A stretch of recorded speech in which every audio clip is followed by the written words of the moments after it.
Aloha to everyone. Welcome to Tuesday afternoon networking. With Christmas just behind us and New Year's Eve right around the corner, I know many of you are enjoying some time off. For a realtor like me, it's a rare chance for me to finally take some vacation, but I'm taking full advantage of it. We are live streaming from Waikiki Beach in Honolulu, Hawaii. My name is Coco. I'm a full-service realtor with Keller Realty in the San Francisco Bay Area. Today, I'm joined by real estate investor and Airbnb superhost Cindy Lin. Hi. And also a lifestyle and beauty vlogger, Yaya. We're all here for relaxation and fun, but we also wanted to have an educational seminar, a discussion about becoming an investor, about doing short-term rental in Hawaii. I heard that Bay Area has been rainy and cold, but the market is hot. On the other hand, the weather in Hawaii is sunny and balmy. What's the market like? Let me give you some statistics. According to AirDNA, which is tracking almost 6,000 active rentals in Honolulu, and on Airbnb and VRBO, Waikiki makes up over 80% of total rentals in Honolulu. Most of the rentals are one bedroom, which have average daily rental of $185, slightly up from the same time last year. As it peaks in July, the average daily rental was $202. The occupancy rate is currently 79%, up from 64% from last December. This July, the occupancy rate was actually 90%. The average monthly revenue was around $2,000 in January and $4,000 in July and $3,000 now. That's the average. We actually have much higher income here. With some strategies, you can easily beat those average numbers, which make this as a very successful venture. Today, we're inside an Airbnb unit owned by one of our investors in a complex called Island Colony. We only got this idea of investing in Hawaii from this summer. The amazing thing that Cindy managed the whole entire construction process remotely, including buying, renovating, decorating, and furnishing. Cindy prides herself on her interior design skills. Look at the colors, the pink color for this particular unit. And she basically used a pleasing aesthetic to stand out from the competition. That's how we get the actual income. So Cindy, please share with us your amazing journey. Sure, it's my turn. Can I get the It's a slide, yeah. Slide, please. Can you present the slides, please? Okay, hello everyone. So now I'm going to share some slides about how we remotely renovate our Waikiki Condotels. So Condotel means like it's like a condo like this, but it's usually in a building of hotels. So it's called Condotel. Next slide. Okay, cool. So we have 4 items for the table content. First is we need to understand our tasks, the uniqueness of the condotels at Waikiki. Second is let's see how we do the interior design by ourselves. And the third is let's see some actual looks about 11 condotels that was owned by me, Coco, and other investors. And finally, let's see some data analysis. And after my presentation, Yaya will you can send your question to Yaya, and then Yaya will ask the question for us to answer. Firstly, our task. So different from other properties in Bay Area, right? So Condotel has its unique characteristics. First is we bought a lot. So I think from the summer, me and our friends, we bought like over 20 condotels. So we bought it in a batch, and we need to renovate this condotels all together at the same time. Second is have the same or similar layout. For example, I pasted some like pictures when the condotels are sold in the market. You may see like, okay, it looks a little bit different and the photos have different qualities, but actually they are all very similar. similar square footage, similar layout, similar like balconies, yeah, and a similar location. The third thing is we need to care about the efficiency, because we need to do all the renovation project like remote, and we bought a lot. So how could we? So we need a solution that can balance both like efficiency and the personal style, so that we don't have condo house that looks exactly the same. Next slide. So here is our solution. Interior designers, we designed a design template. So the template shares a lot of things in common. For example, we use the same vinyl floors, the same color.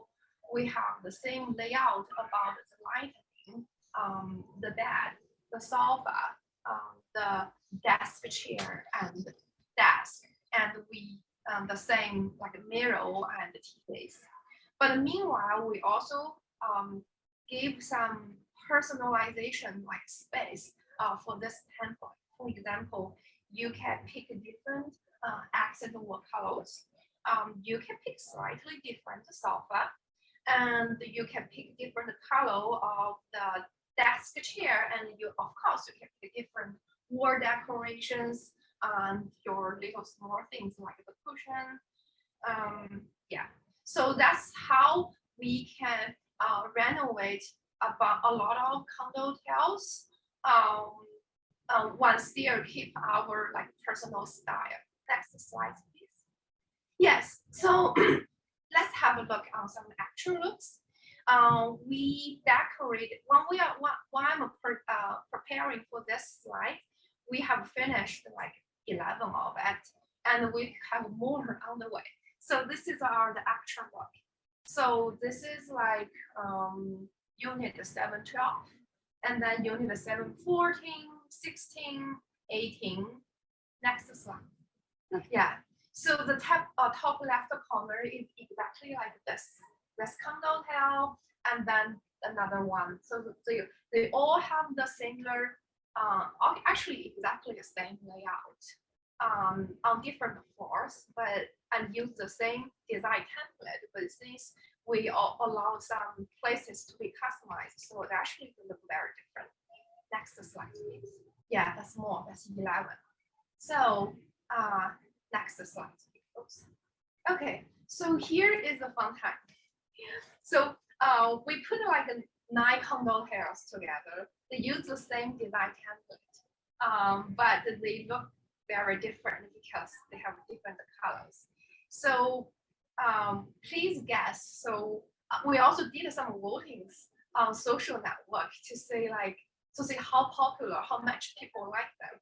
So please try to guess which 3 out of the 9 are most popular with the most votings, and which are the 3 with the fewest votings. So give you like 10 seconds to guess. Okay, next slide. Yeah, that's the result. I think the number 1 is the bottom left corner.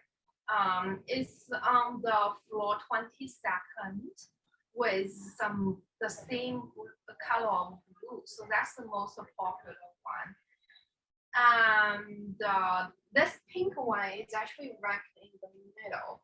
The least favorite is actually the top right corner. That's another blue, but like more cold. Next slide. Okay. So now let's have analysis. How does the look and the voting influence the revenue? First is if your condotel has a good view, like if it's high floors and with a good view of the water or the diamond head mountains, then it can increases the revenue. And the second effect is if it's new, right? If it's new with good photos, newly decorated, then it also increases the revenue. The third interesting finding is like the design style doesn't matter, almost. Like no matter like the the highest ranked one and the lowest ranked one, they have very close revenues, so it doesn't matter. Next slide. Okay, cost analysis. We did the renovation in 2 batches. For the first batch, we calculated the average cost of each category. Like the furniture is roughly 5,000 for this Condotel. Constructions is roughly like 23,000, and the staging is around 1,000, so on. And the total cost is roughly like 30,000 per condo. And in batch 2, since we gained some experience from batch 1, so we improved the whole process, and then we can reduce the whole cost like by roughly 4,000 to 5,000 down. It's interesting your staging actually increased because you use better furniture and more furniture, maybe, right? I use more, yeah, I spend more money on the stagings. I put more artificial flowers and a better mural, decorative mural or something. So the everything else, other categories drops, but the staging actually I spend more money on it. Next slide, please. Okay, this is more statistic data. Since we do all the renovations together, so each Condotel takes roughly 2 weeks for the remodeling, and another 1 week from staging and to eventually listing it to Airbnb online.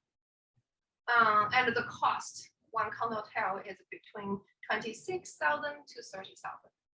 Next slide. Okay, finally, let's have some revenue analysis. Based on our, so this is not the average or data statistic from AirDNA or something. This is the actual revenue we had for the past half years. So the Airbnb payout is between 4,000 to 7,000 per month. So this is something, it's Airbnb payout, but you need to minus some cost. First is particularly for this building, Island Colony, you need to pay the HOA, including front desk fee, loyalty fee, utility fee, is roughly 800 per month. And then for cleaning is, in average, you have 4 reservations per month, so you pay like $400 per month for the cleaning service. And for tax-wise, there is a GE tax, TAT tax, and the property tax. It varies, it depends on your reservations. So, but it's between 700 to like 1,200. And finally, is the PM fees.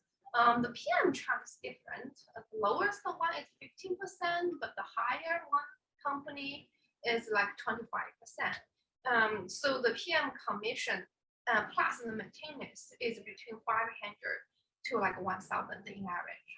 So if you use the Airbnb payout minus all of your costs, which supposedly if you buy the Condotel without the mortgage, then your net profit is 1,600 to 3,600. Actually, we have experienced probably higher in profit. I think the 1,600 might be in our earlier days when we had less experience. So now I think we have been pretty much had net profits very consistently from 3,000 to 4,000 per month. Yeah, I just don't want to give a Don't too want to high have- number. We don't want to have you have too high expectation because Yeah, I want market to lower decision. down I want to give a lower number so as to lower down everybody's expectation.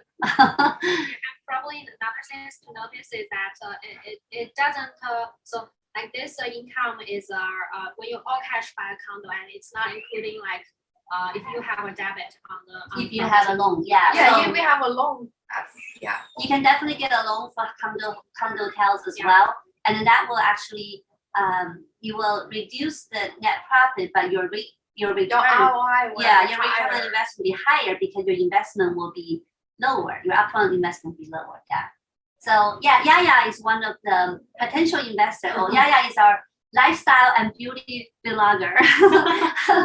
She's also is a potential investor. A lot of people thinking about investing out of California, thinking about, where can we go? So she has already collected a bunch of questions before the seminar.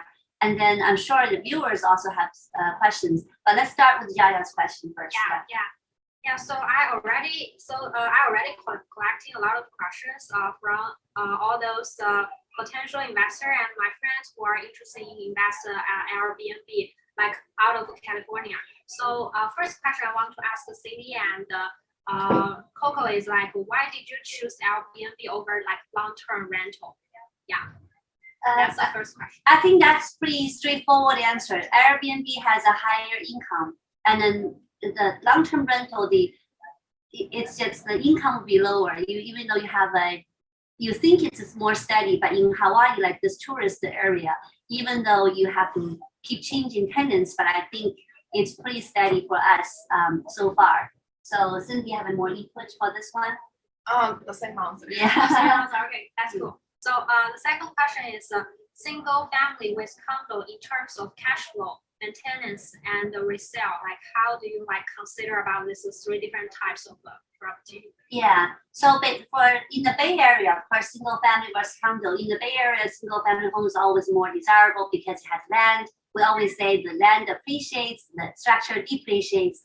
But when it comes to investment, it's a little bit different. If you buy a single family home, let's not mention about the rental restrictions, because a lot of places in Hawaii, they have rental restrictions for single family homes. You cannot do Airbnb with single family homes. So we're in tourist area. It's zoned as hotel and tourist area. So we can do Airbnb. So that's definitely give us more cash flow. Appreciation wise, we do see appreciation already so far because more demand we have more demand than supply at this moment. But single family home, once again, you have land, I think you probably will get more appreciation from that perspective, but not for cash flow perspective. Cindy? Yeah, actually from just the one data point, I think we bought the Condotels in June. And from that time to now, the total price already increases 50%. I think so, yeah. Actually, I received a new question, like how much does a condo that cost in Honolulu? Maybe it's also associated with the question we discussed. We were lucky that when we started this whole venture,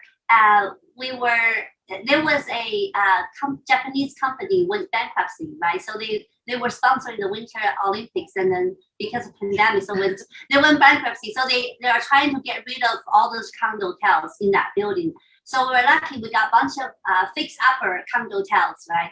It's fixed upper because it's been sitting there for a year without being rented out. It's very bad in shape. We have to do a total remodel. So that time it was in low 200s, and then very quickly, then we see the appreciation. It's in the high 200s, and some of the higher levels. It was always higher in price, means higher in the store in the stories, right? So because you have better views, those are already in the mid 300s. But even so, if you calculate based on 350,000 per unit.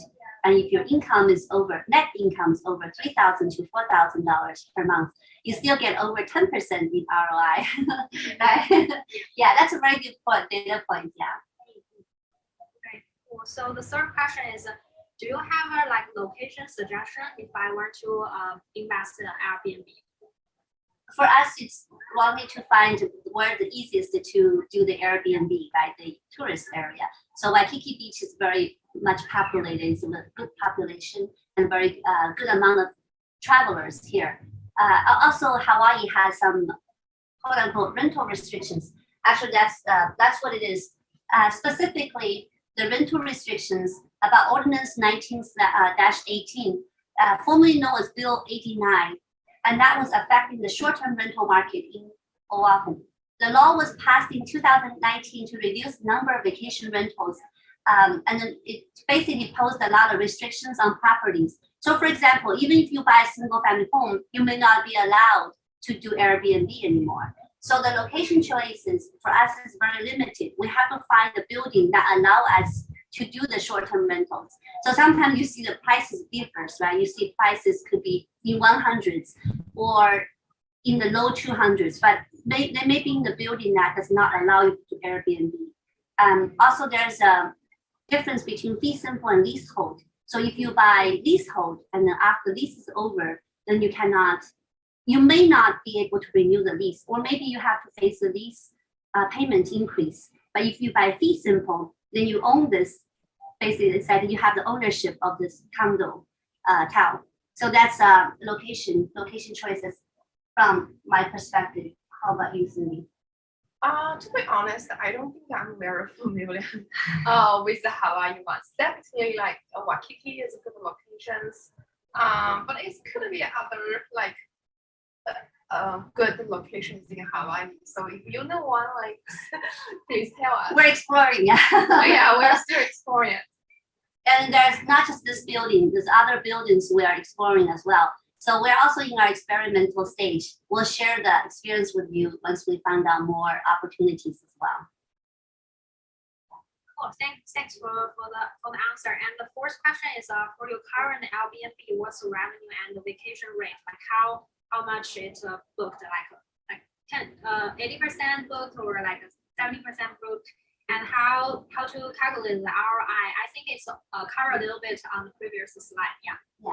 Cindy, you have this. Yes, I think for revenue wise, for I would say Airbnb payout as I shared in my slides is between 4,000 to 7,000 per month, and the vacancy rate I didn't care it too much because eventually what you care is your revenue, right? But I roughly know the vacancy rate is I think it's like only 5% empty. Yeah, only 5% empty. And how is the ROI calculated? This is like the way I calculate the ROI is like the net profit per month multiplied by 12. That is your net profit per year divided by how much you pay for buying the house and renovating.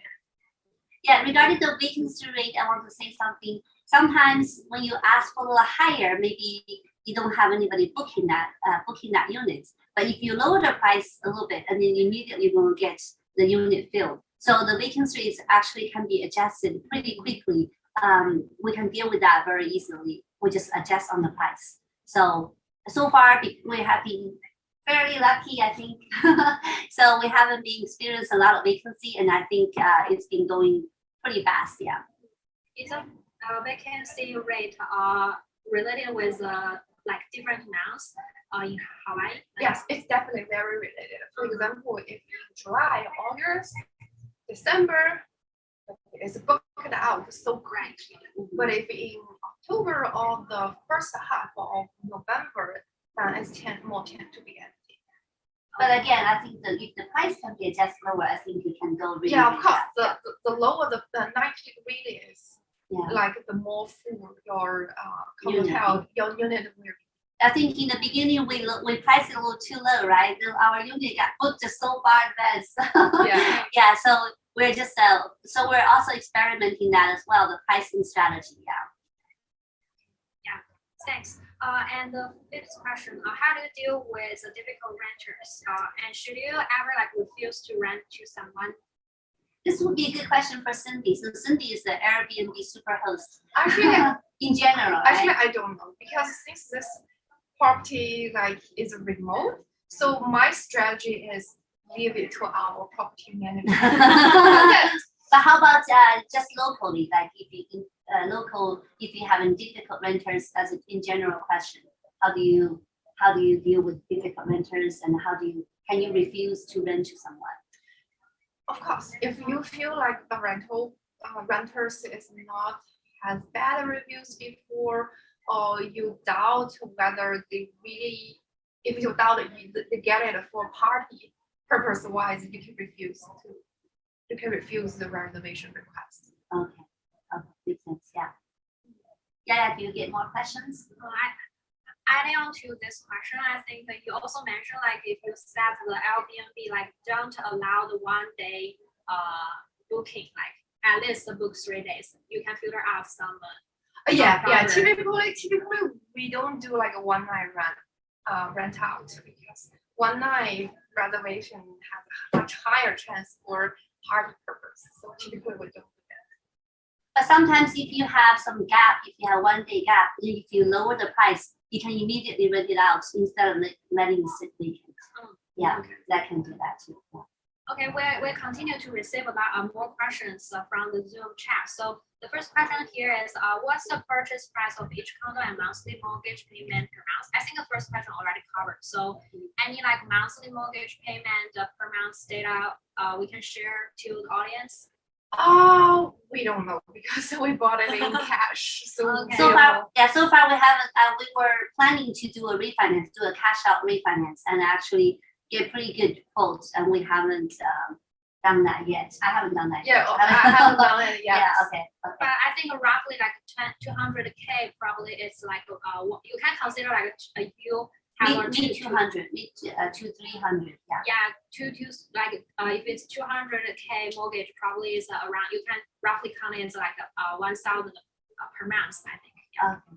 Okay. And the second question we got from the Zoom chat is, from the time perspective, how much time do you need to put to run Airbnb in Hawaii remotely? Yeah, that's a very good question. I really want to know. Actually, I think it's on the slide too, right? The remodel is about 2 weeks, and then The remodel, the renovation takes 2 weeks in average, and another 1 week for staging and putting it on the Airbnb online. So that's probably the time you need to spend your efforts heavily on it. But after that stage, we take roughly like 1 hour per week because we have the help from the PM. Oh, okay. So the PM will help you everything like answer customers' questions. Yeah, and, we can be hands off. Oh, that's great. Okay. Third question. What's the peak and low season in Hawaii, and what is the corresponding profit occupancy rate based on how busy the season is? The high season is July, August, December, and the low season is typically like the October and then maybe March, April-ish or similar. The profit, yeah, as I shared in the slides, is so far based on our observation for the past half a year, and the Airbnb payout is 4,000 to 7,000 Airbnb payout. And the profit, if you don't have a mortgage, is like 1,600 to 3,600 a month. The occupancy rate, it's rough. I think for high season, almost 100. For low season, it's like 90%. So in average, it's like 95%. yeah. And based on the statistics in general, July has been the peak time. But so far for us, December has been also like a peak for us as well. Yeah. Okay. And then next question: how much time on average do you need to spend in managing the condo remotely per month give you higher PM? 1 hour 1 hour per week. Per week. So okay. it's 4 hours per per month. month. And I'm so hands off that because I have Cindy, so I spend 0 time. Yeah, so that's good. Okay. Yeah. Is there any more questions from the audience? Want to mention something. Okay. So I want to mention something about the rental restrictions. So for our building, we have to buy a Airbnb license. So it's a short-term rental license. It's also a permit, basically. The permit is first come, first serve. And for us, it costs about $1,250 for 5 years. It covers for 5 years. So that basically gives us a security also. We can rent out legally, as well as we are able to, we know that for the next 5 years, we're able to rent out legally, right? Because with all the rental restrictions, short-term rental restrictions, we want to be really careful and wanting to do it right. So, yeah. Yeah, probably one thing worth mentioning is like typically you may heard a lot of news about rental restriction for short-term rentals, but for most of the news, almost 100%, it means like a residential house restriction. But for like Condotel, it's using like commercial license. It doesn't in the area of this like restriction. Yeah, because it's already in the hotel zoning. And if I compare some units for our units versus the other units that people are actually owner occupied, I see the zoning is for us it's a hotel zoning. And for the other ones, it's actually called residential zoning because they didn't pay for the Airbnb short-term license, short-term rental license. So you can tell from the licensing. So it's actually So it's like 1,250 So per it's year for per 5 years. For 5 years. For 5 years, 1,000. So it's roughly $21 per month. Oh, okay. And for per condo. Yeah, per condo. Yes. So and which guarantees you can legally rent out, do short-term rental for the future 5 years. Yes, yeah. Oh, by the way, we do those investments as individuals. So we buy those units individually. We're not doing a money pool and then try to buy something together. Just a lot of people ask, do you is this actually a joint venture type of thing? It's actually no. We just happen to know each other. So we follow the right leadership. So that we were able to do the investment together. Yeah. So there's one more question. What is the location of the property? So the properties that we're investing right now is actually on Waikiki Beach. It's about a 5 minutes walk to the Waikiki Beach, and then it's very convenient. You know, we can walk to all the major famous restaurants, and then so we're able to change different locations to dine each day. You know, and then you can walk to beach. It's very it's a prime location.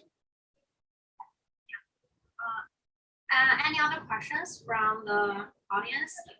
If no, I have a follow-up question about the restriction and policy. So how do you find how do we know like this building is okay for the restriction and policy? And should we can we trust the agent here, or we like what kind like information? How we find this information? Yeah. Actually, it's a very good question because I think we have done a lot of research, or maybe Cindy has done a lot of research. So one of the it's interesting how we do the research. One of the important things is we look at where are the most Airbnb rentals are. So when you try to book something, if for a building you have so many rentals there, most likely this building is actually it should be legal because they are very strict on the rules, right? Most likely this building is legal for short-term rentals. But then based on that assumption, we do the verification. Of course, we check with the local realtors as well. And that's very important to check with local realtor and to make sure. And you'd better like check with more than one. Yes, agent. more than one agent just in And to case. do cross verification. Yes, yeah. Because we don't want to end up only be able to do the long-term rental, right? Then that defeats the purpose, right? Yeah.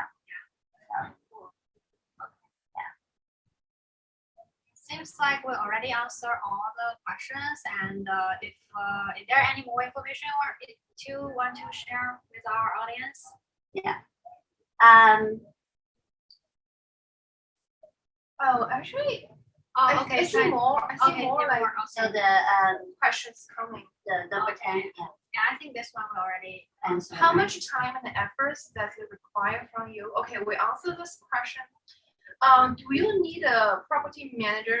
You could manage it yourself, but I highly recommend you get a PM. How do you find a good one?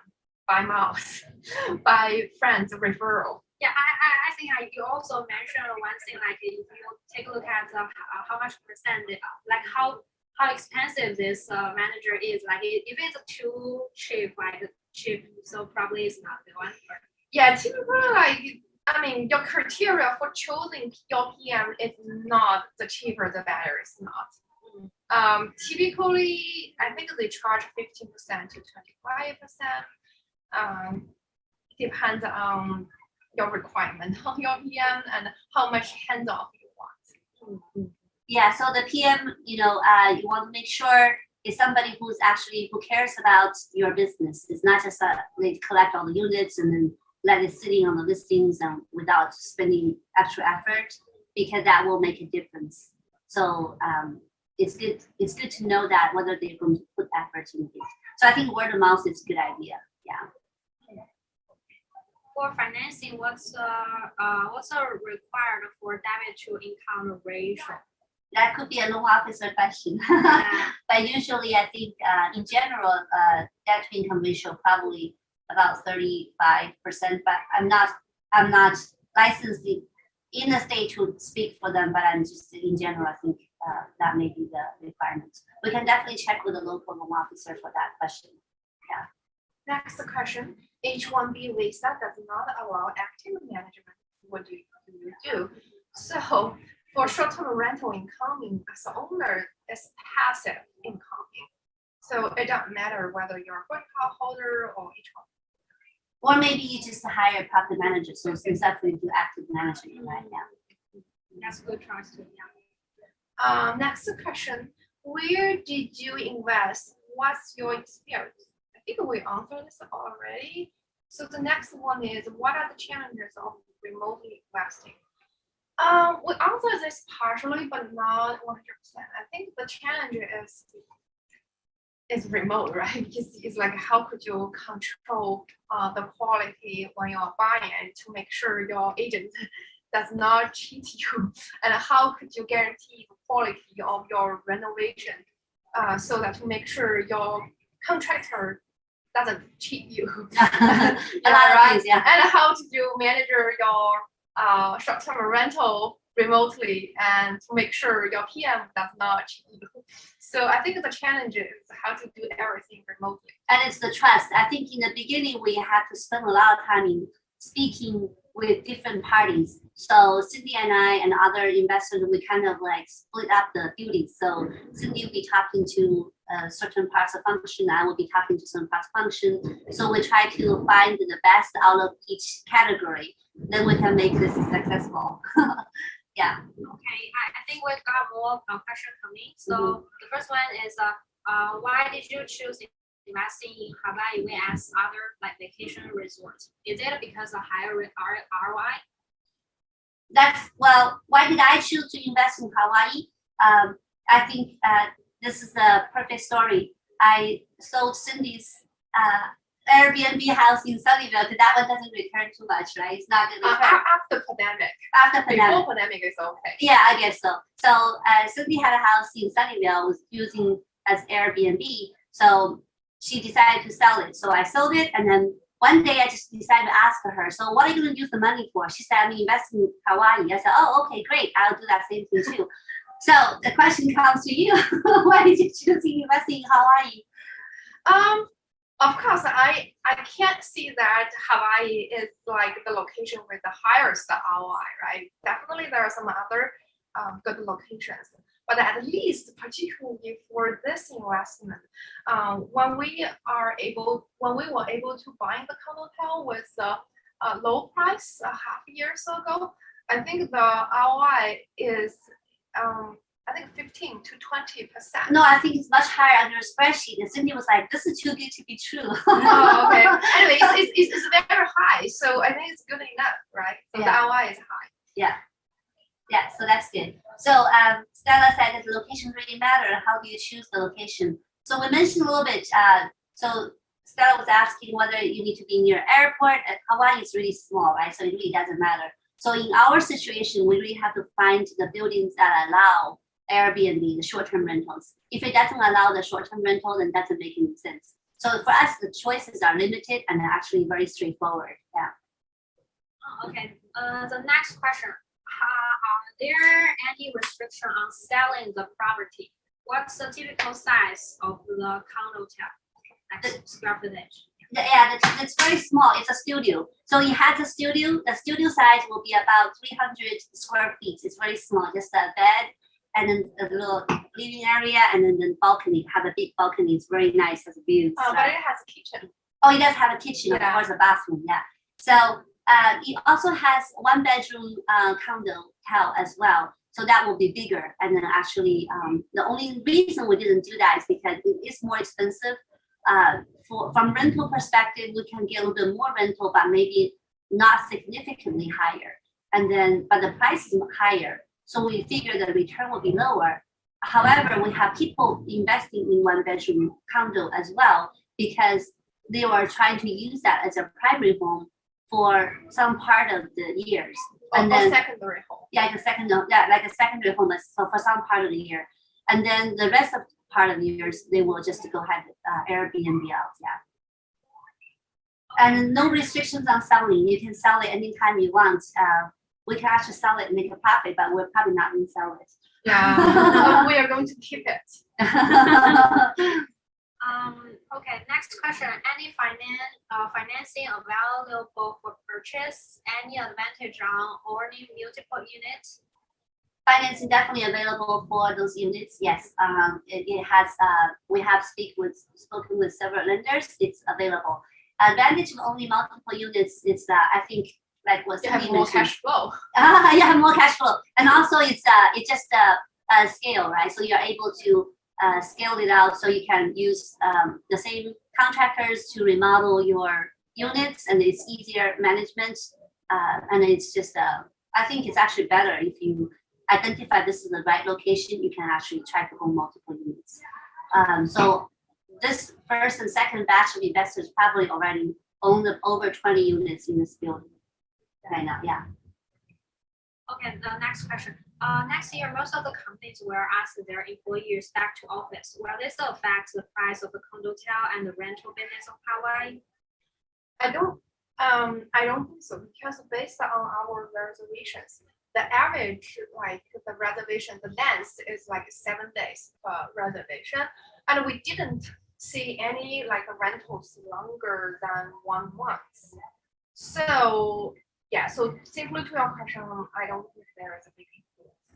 Actually, I think if a company is asking employees to go back to work, that means the pandemic is near to the end. So which is going to be a good news, right? That means people will start traveling. I even have people, I was telling people, oh, I'm in Hawaii. So, oh, you're so brave, you're flying. So some people are still afraid of flying. So they choose to drive to Tahoe. But of course, Tahoe now is all snow inside, big snow, and then they cannot get out or cannot get in right now. So, so once people get used to this, if the pandemic is near to the end, and then they start to fly, I think it's actually better for our units to get more income, because we're going to have more people traveling. So I think that's actually good news. Yeah. Could you share one of the Airbnb listing? Yes, we can share one in Coco's WeChat group. Oh yeah, definitely. Yeah. We can share the Airbnb listing link. Yeah. So Justin, you can pull up my contact information so they can scan. You can scan my WeChat QR code, and I add you to my group, and I share the Airbnb listing link. Okay, I think we're done for all the questions. I didn't expect that we have over 100 people today. I thought everybody's having vacation or doing something, but thank you so much for everyone to join us today. So here we have my WeChat ID. It disappeared. Okay, my WeChat ID, also my WhatsApp ID. So if you can scan me, I will add you to my live stream chat group, and then I can share the Airbnb listing link. We have several. Remember, Cindy had all those nice photos. Yeah. So different colors. I want to share something that's really important. What I learned from the experience. So if you have some decorations almost exactly the same, if you have 2 units with the same decoration, it's actually not the best thing to do. Basically, so for example, one unit would be pricing at $99, another one would be pricing at $109. And then the cheaper one will go first. Once it goes, and the next one, if it priced at $109, and then they're gonna think, oh, that's the same unit as the previous one.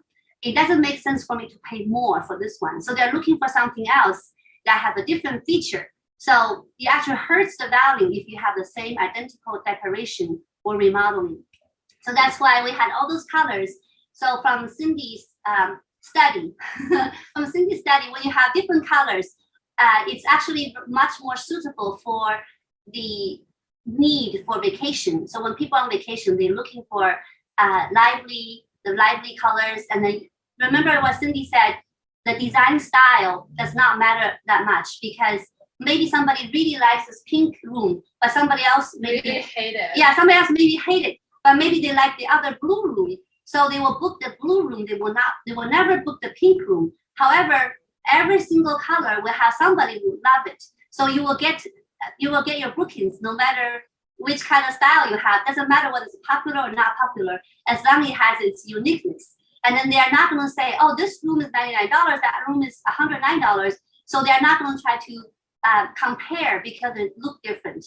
It's very different. That's how we stand out from the competition. By the way, $99 is really cheap. So our rooms is about 200 right now. Yeah, roughly. I think for low seasons it's roughly 175 per night. But for December, especially for Christmas, we rent out over $300 per night. Oh, $300. I underestimated. You didn't know that? I thought about 200 something. No. So it's Okay, over so 300. over $300 per night. Yeah. So because the colors really differentiate your unit from others, so when you present to the public, they really think it's a different unit. They don't think it's the same unit as the one that just got booked by somebody else. So they're not trying to compare price. So actually, it will generate better revenue for you. So this is a very important tip for you. Yeah. All right.